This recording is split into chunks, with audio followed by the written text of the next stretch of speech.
तशद्दुद, फितना, फसाद और खून रेजी की सियासत का बाब हमेशा के लिए बंद। वज़ीर आला मरियम नवाज की ज़ेर सदारत अमन व अमान से मुतल्लिक़ इजलास में ऐलान। पंजाब हुकूमत का खून रेजी, फितना फसाद फैलाने वालों के खिलाफ घेरा मजीद तंग करने का फैसला। रियासती रेट चैलेंज करने वालों से आहनी हाथों से निमटने का फैसला किया गया। पंजाब हुकूमत का बानी PTI के एक्स अकाउंट पर 400 लाशों वाले इश्तियाल अंगेज झूठे बयान पर मुकदमा दर्ज कराने का फैसला। मजीद इजलास की तफसीलात, क्या अहम ऐलानात किए गए, बताएंगे ब्यूरो चीफ लाहौर हसन रजा हमारे साथ मौजूद है। जी हसन।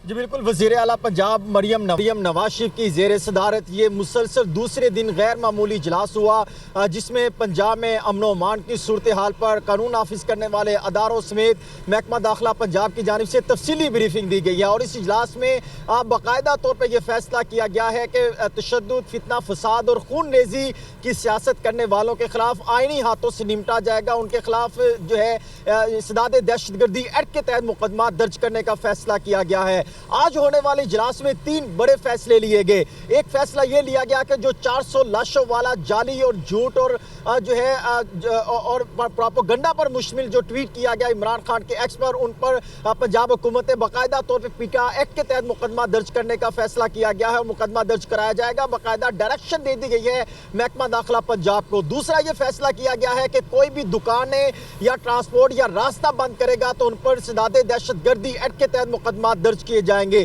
तीसरा यह फैसला किया गया है आज के होने वाले इजलास में कि जो भी ऐसे अनासिर को इनको सपोर्ट करेगा, ऐसे अफराद जो फितना, फसाद या तशद्दुद की सियासत को प्रमोट करते हैं, उनके खिलाफ भी कार्रवाई की जाएगी। उनके खिलाफ भी सख्त कानूनी कार्रवाई अमल में लाई जाएगी। ब्यूरो चीफ लाहौर हसन रजा ताज़ा तरीन सूरत हाल से आगाह कर रहे थे। आपका बहुत शुक्रिया।